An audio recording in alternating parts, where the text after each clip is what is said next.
How do you know this? That's what I do. I drink, and I know things. Well, good evening. This is the podcast that drinks and knows things. Epilogue, episode 4, season 5, episode 2. The House of Black and White. Our show title was 999 Commanders on the Wall. 999 Commanders. I'm not going through the whole goddamn thing. You take one down, you pass it around. 998 Commanders. Show You title get ever. it.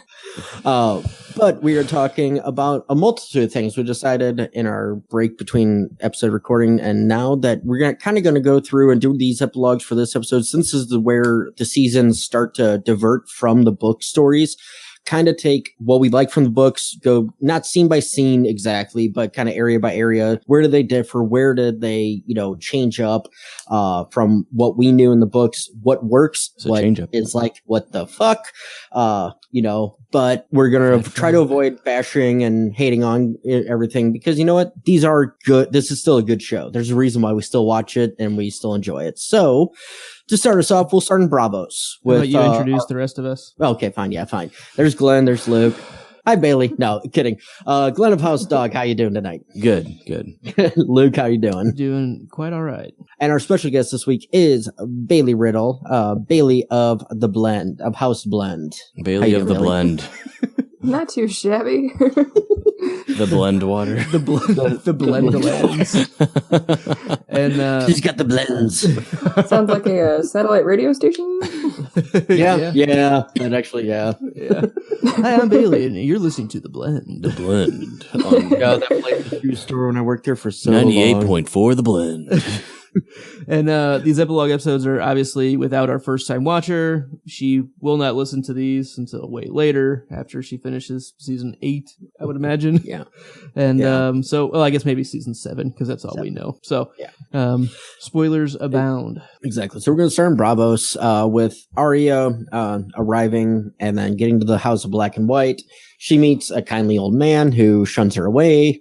Later on, she is hunting down a pigeon, is confronted by 3 strangers. The kindly old man walks by. They scurry off.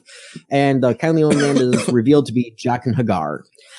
So I don't like that it's Jaqen. You don't? No, stupid. I don't like it Like because he's it's so much okay with consolidation. It's so much consolidation. Because I feel like book-wise, that's who is, because we don't know book-wise. It's not. I feel kindly old man is Jaqen. It's not. Okay. I mean, I'm because my theory that going forward from the beginning has been Sirio is Jaqen is the kindly old man. It's been the same person following her along the whole way. So I think it fits book to show to everything. Okay. The only confirmation Because show I guess in the book isn't it just what do they call the old man? Like he's not The kindly man. kindly man. Okay. Yeah, that's why I called him the cranky man first in the Cranky. notes, and then I called him the kindly man when he was a little bit nicer. back. You talk amongst yourselves. The Murtaugh old man. Yeah, I don't really like that it's Jaqen. It works. Well, it works for the show, and I'm okay with it for the show. That's just like my gut reaction that, hey, I know they're not doing these other things that are almost very well established. He's like Jaqen does. He's like the leader of this house in Black and White, the pack. But what was it, season 2 or whatever? He was kind of pieced out. He was pieced out. He was over there. What are you doing? You're not teaching the peeps. Who was leading it then? Exactly. Yeah. So making it him. See, and I'm not even convinced that we're supposed to think it is the same guy. It might not be. They might just here's a mask. Here's the face that she. All right, I dropped off the Jaqen H'ghar mask. You can use it. You can use it. There's no one here by that name. I'm going to the casino. Then whenever she comes there, and he basically the kindly old man, he sends a tweet over to Westeros like, hey, I need that face that you had a couple months back. Can you just send that back? It's like, dude, I'm Express Raven. I'm chained up. I can't. Not right now. Yeah, so Benj, the prologue to Feast for Crows. I know it's Pate the Pig Boy, the guy that he's dealing with that gives him the golden dragon coin. Yeah, that's Jaqen, and so Arya would already be in Bravos by then. No, at the start of Feast for Crows, she's on her way to Bravos. Yeah, I guess we only have that picture. It could still. I think it makes the Faceless Men group seem a lot smaller than I think they are to have it. Agreed. And I'm okay in something that Glenn was just saying. He was just like, well, whenever Jaqen was with Arya a couple seasons ago, who was kind of running the show here back at the House of Black and White. Like, if he's the only fucking guy here, like, no, agreed. And I guess fine it because I'm not the deep thinker of the show here. You know, I read stuff and and as I'm reading the books, I'm like, that's Jockin under a new disguise or a new moniker or whatever. And that's just kind of where I hope it goes. So when they came out with this, I was like, okay, cool. My suspicions has been elated. Cool. If it went a different way and it was the first guy the whole way through, I'm fine with that. But I think they did dumb it down for viewers like myself who are like, wait, where the hell's Jockin then? And just instead of just everybody backlashing about that, just get it out of the way. Boom, put Jockin in there. Game of consolidation, show wise. I'm fine with it. I got a theory, I guess, real quick. Maybe the old black man, that's a disguise to answer the door. So everyone just kind of puts that on real quick and then answers the door. And then maybe like, she's like, oh, Jockin Nagar here or whatever. And then like, he's like, oh, no one. And then like, closes the door and there's, sends a message, a tweet out to Jockin like, hey, some little girl was here to see you or whatever. And then he's like, oh, well, let me get back to the House of Black and White. Oh, she real made quick. It cool. And, I'll make sure no bozos. So, Luke, do you have an issue, or does anybody have an issue with the captain not saying, what's my name? Yes, I did. That was I have an issue with that. She should absolutely know his name. It's a huge fucking point in that opening chapter when they're sailing across that every single person on that ship goes out of their way to tell Arya what their names are and makes them memorize it, because the Faceless Man, in their head, at least they believe that if the Faceless Man knows your name, then he knows you and can't. Yeah. It's kind of like contract like Pokemon Red or Blue, where you go on like the SSN and everyone's kind of like, well, I'm so and so. Yeah, let's battle. Yeah, let's battle. Yeah, the only difference is Ash would be coming out and whipping their fucking taking their faces off if he didn't know who they were. Well, I think in some versions his name is Red. Red. Yeah. It's like Gary and Blue. Bailey, what do you think about the House of Black and White in the show?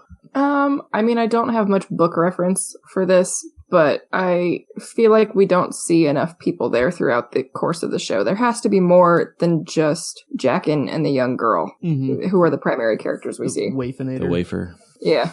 Yeah, I think that's kind of along with how I feel about it. So, all right. So, anything else for... And basically, this storyline, kind of her being there, is still going on in the books, right? Because she hasn't... I know the show's like kind of had her kind of done with that back to Westeros, but I think in the books it's just kind of still... She's still in Bravos. She just got her eyesight back, and she just killed... I think... because I think George R. R. Martin kind of released a couple like preview chapters for the next was it Winds of Winter? And I think one of them is her Mercy. Yep. Right, and then like her going to the whatchamacallit, the play or whatever. Yep. Yeah. And but like the Mercy thing, that's actually called back to last season with I want to say Tolliver in the inn, where he's like, my leg's broken, you're gonna have to help me. And she's like, oh, your leg's hurt, you're not gonna be able to walk, you're gonna need help. Yeah, I'm gonna need help. And oh, you remember your lines. That's actually a callback to the Mercy chapter, which I thought was well done, because I think Mercy was the first new chapter released for Winds of Winter. Either that or Theon's chapter. I can't remember, but one of those two. But yeah, so when they put that into the show, I was like, hell yeah, that was awesome. So, anything else on the Bravos House of Black and White? Not really. No. We'll see a lot more as we go along. Yeah. So we're gonna go to King's Landing. We got Jaime, Cersei, Bronn, and Lollies. Qyburn, Cersei, the Bozos, and Trent in the Dwarf's Head, and Cersei, Qyburn, Mace Tyrell, GMP, and Kevin McLannister. So kind of got all those out there. You want to start with Bronn and Jaime? This change, or do we want to wait till we get down to Dorne for that one? I think we can probably lump both of these together. Yeah, I think this all pretty much ties in. The only thing that's kind of separate would be like Qyburn, if there's anything there. But most of the rest of it ties basically everything we see at King's Landing. And I think Kevin McLannister goes home and he orders a pizza, and then the pizza guy comes and then large cheese. He knocks over the statue. And then he plays that that clip from that movie, You got to the count of 10. You filthy animal. And 1, 2, 10, and then he shoots up the place, and then the pizza guy runs. So yeah, that was all in the books. I mean, exactly. Yeah, that's one of those early release chapters from Winds of Winter. The Kevin McMahon. Get your tinfoil out. What's Qyburn using the head for? I don't know. Like maybe like I want to think like something to do with dwarves or something. Like, I have no idea. Do you think he might believe in the old superstition or want to test the superstition of rubbing a dwarf's head is good luck? It's like a rabbit's foot. Or... Well, no, because like we learn in Tyrion's chapters in Dance with Dragons, when he's on the ship, everybody wants to come by and rub his head because having a dwarf on the ship is good luck. So they all rub his head for good luck. So I was wondering if maybe Qyburn had something to play off. It's even that dwarf's head. More luck to suck a dwarf's cock. Right. Yeah. That's one of the lines. All right, so I don't know. I think if anything, it's potentially just spare parts a little bit. He's going to be a hairdresser. He's going to be like a mannequin. You know, he wants to make sure that he has the look for Sir Robert Strong whenever he reanimates the mountain. No, I think if anything, it's potentially a little bit to do with spare parts and a little bit to do with just it's a fresh bit of meat for him. He can kind of play around with the brain a little bit and try to start testing some things out on trying to get the brain to start at least responding maybe. That's kind of how I look, just experimenting on it. And Qyburn's kind of the Rick. He's kind of a Rick Sanchez. He's the one that does that. Well, and how often do you just get a free head that comes across it's your free head desk? night at the ballpark. That's a good question. When's the last time, Glenn, you got free head? Free head. The only brain that's ever wasted is the one that's never used. Or something like that. Didn't have to pay for that one. Awesome. This one's on the house. On the house. Oh. Kind of like getting your yard aerated and seeded for free because the one guy fucked up.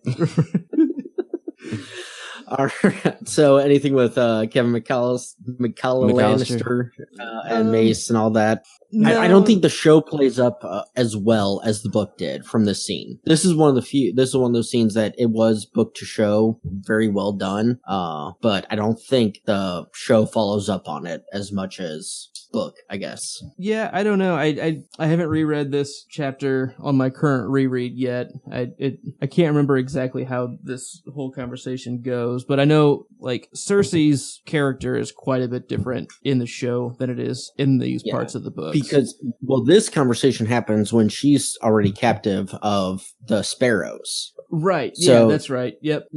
So this all happens at that point. This actually the take from him telling off Jaime. Because Jaime, that's when they were riding off together to take Lancel to wherever the fuck he was going.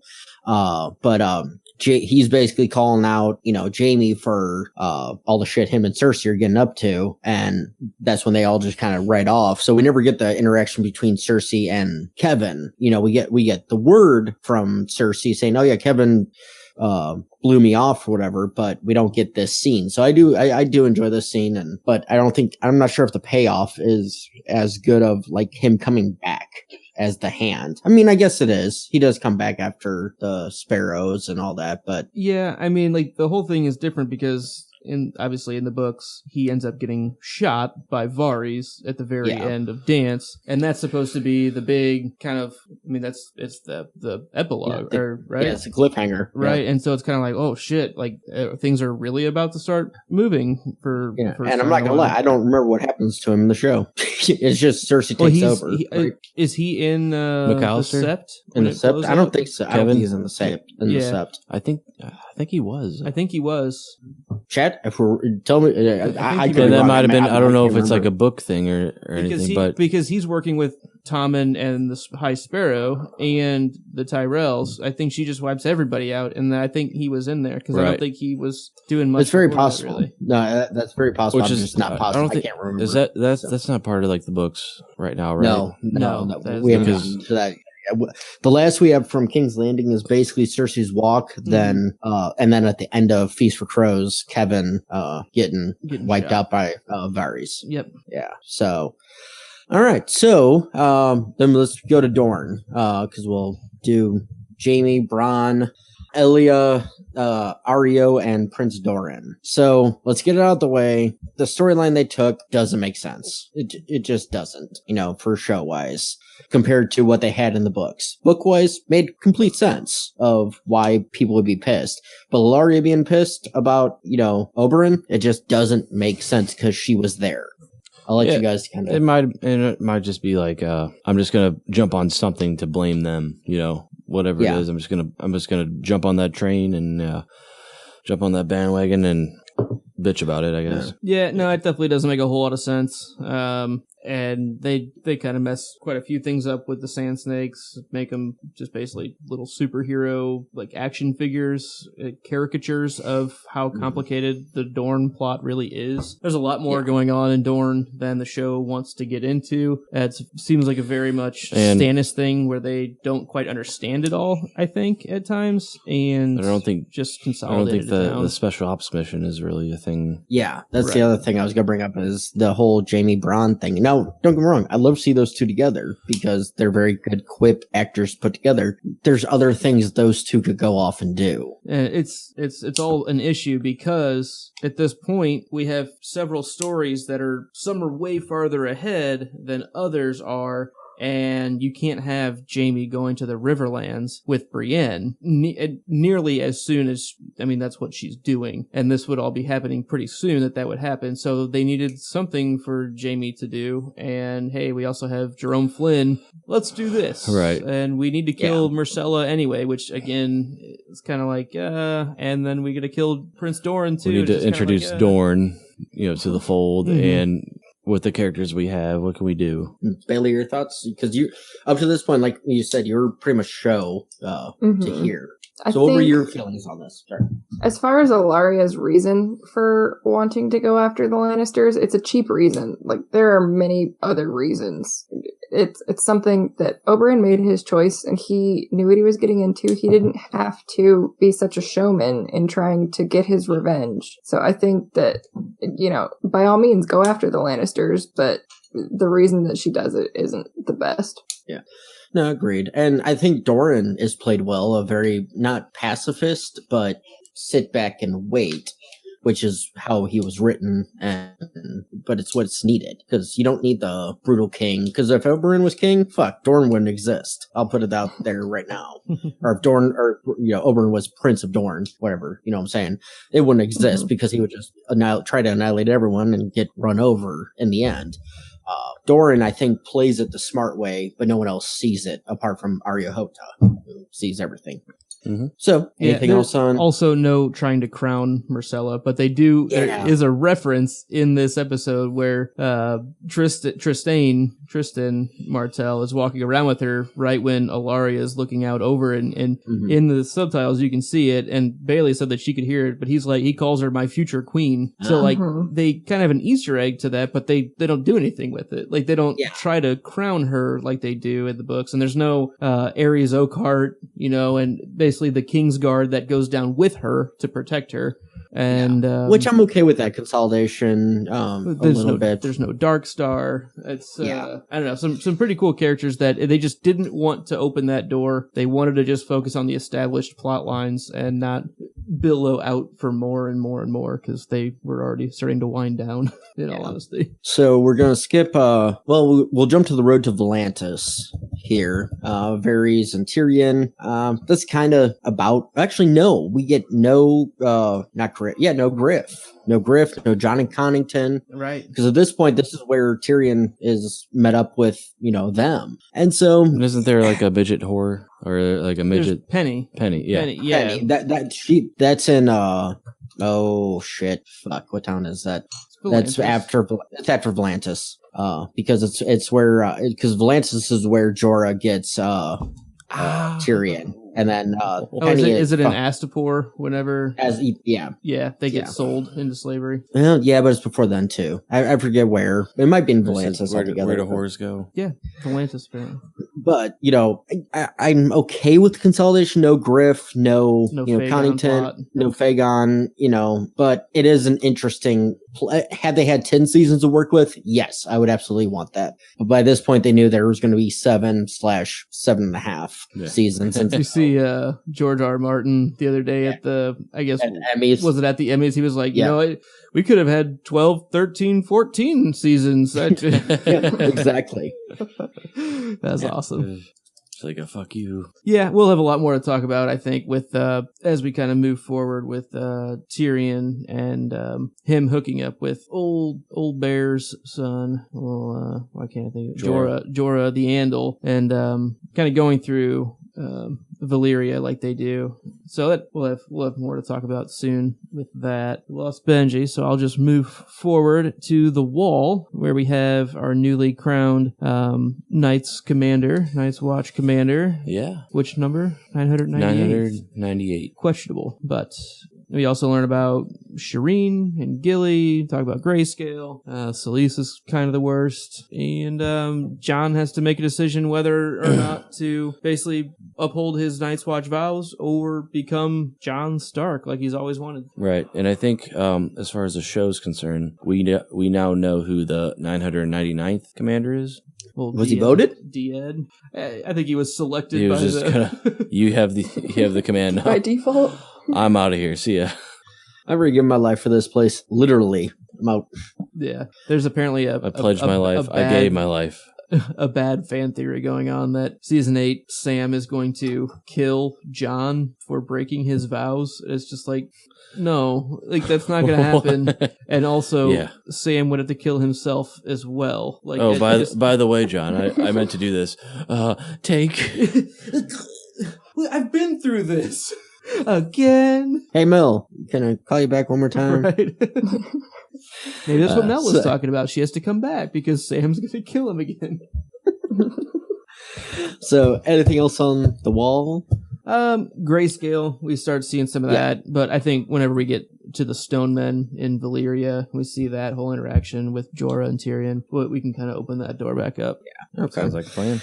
Yeah. Okay. No, honest opinion. Did Jon make the right call? Like, I know honor wise, but just what the one thing he wanted in the world was the first thing he ever wanted was to be called a Stark. Did he make the right call and turn Stannis down? Bailey, for who Jon is, yes. Okay, fair. Yeah, and I can't disagree. I'm just being devil's advocate. I mean, personally, it's the one thing you've always wanted, and you know where it's going to end up if Thorne wins. Yeah. So, but it worked out in the end for him, I guess. So, all right. So, on to Marine. Are Glenn and I going to get a chance to answer? Oh, I thought you guys. I walked away for a minute. I thought you guys had already talked about the Wall. No, we like you were going for like 10 seconds. Yeah. No, like it just seems like everybody kind of, or at least Sam kind of assumed that. Oh, I'm happy for you. I'm happy for you. Like that's pretty cool that you're gonna be Jon Stark or whatever. And he's like, I'm not gonna do it. Mm-hmm. And it's just like, and even Sam was like, what the fuck? I mean, I feel like I see this all the time in different movies and shows, and like something you want your whole life, and then it finally comes to fruition, and then you're like, well, shit, I didn't think it was gonna happen. I don't know what to do. Yeah, it's the dramatic irony of it. Like, oh, you kidding me? So, did he make the right choice then? Did he make the right choice then? Like I would say, kind of like what Benji was saying. Like I guess he made the right choice, and I think Bailey said as far as his like honor and stuff like that. But it ended up working out for him, somehow. Because like, let's say if Thorne gets elected, he would have been a thorn in the side for Jon, or did something with him. Like Jon wasn't going to be just a regular guy. Something was going to go down, I think. You think he likely just would have been killed outright for being a traitor or whatever by Thorne? Could have been. I think that's pretty plausible. I don't know. Like I think he does make the right choice here. It is absolutely his character. It's his Stark nature that doing the right thing is the right thing, and guess what? Doing the right thing is almost never the easy thing. I mean, it's the dramatic irony of it that, hey, this is what I've always wanted, and yeah, finally the chance that I'm getting to get that is like the worst fucking time possible for this to actually come up. And even with that, like, ever since he quote unquote broke his vow with old Ygritte, I think he has been re-solidified in wanting to uphold the vows that he believes he signed up for life, and I think so. I think he does make the right choice. But who's to say that he couldn't still be Jon Stark and like basically take both? He can't hold lands, but yeah. And just really quick, LMR has a great line in the chat here. Lys and Lys could be best buddies and braid each other's hair. Yeah. They would be perfect fits for each other. Yeah. Sorry, I know completely off topic, but I just saw that one, and yeah. Honestly, for the longest time, I thought they were the same actress. Like on the first watch through, I'm like, is that the? It took me a couple minutes for like Kate Dickey, and I don't know Queen Salisa's. Yeah, some other actress, probably. Yeah. So, all right. Anything else on the wall for tonight? No. All right. So we're going to go to Marine. First scene was Dari 2.0 catching the son of the harpy with Grey Worm. And then it moves on to Massador begging for the queen to have him killed. The queen says no. Massador does it anyway, and then she has him killed, and people hiss, and the dragon pops up. So based off of that, I did really like them playing up Dario's kind of manhood, quote unquote, or realness to Grey Worm here, of how they just don't fear shit. The humanity of it. The humanity, and that's true, because I thought you were talking about his cock for a second. Play up his manhood. I mean, it was a double entendre. An intentional one. Actually unintentional, but I was leaving it there. But, played up the realness of, the humanity of fear. And I think that's one thing that does go unnoticed a lot in the show is everybody looks at, or they play up the Unsullied as, these ultimate super soldiers. And I don't say it goes unplayed. I think the show plays it very well, showing their true humanity, even compared to the Bookwise, because Bookwise, we don't get a lot of Unsullied insight, because the whole Grey Worm and Missandei stuff, that's all show stuff and all that. So on that end, I do like where the show takes that aspect, showing there's more humanity in the Unsullied. They just don't have the knowledge of, real life. Yes, LMR. His cockhood. His cockhood. Anybody's thoughts on the whole scene? Sorry, I know I just talked about the first part. I don't know. I don't have a whole lot of. We're gonna see a lot of Marine, and this is just kind of the beginnings of it being pretty rough learning curve for her, and it's just not a good situation. Pretty difficult situation, as Glenn was saying during our regular episode. A sticky situation. Sticky situation. Pass the ball, sticky. Pass the ball, sticky. And I don't know. She's got a lot of learning to do, and she just needs some help. She doesn't know how to do this, and she doesn't really have anyone around her that knows how to do this. Everyone has good points, but nobody knows what it means to rule around her. She's kind of shooting a gun without a barrel kind of thing. Like she has the firepower, but she doesn't have any fucking way to aim it or know where it's actually going to end up, because basically she needs Tyrion. Like, that is the key that she needs. She needs an advisor that's done it before, or has been there, done that. Because Barristan's close and he has a lot of good information, but it's not really leadership information. It's a little bit more history, a little bit more context. And he's doing a good job being a mentor to her, but he's never really been in that position to actually make those decisions. I don't know. Even Jorah would be a big benefit to her right here.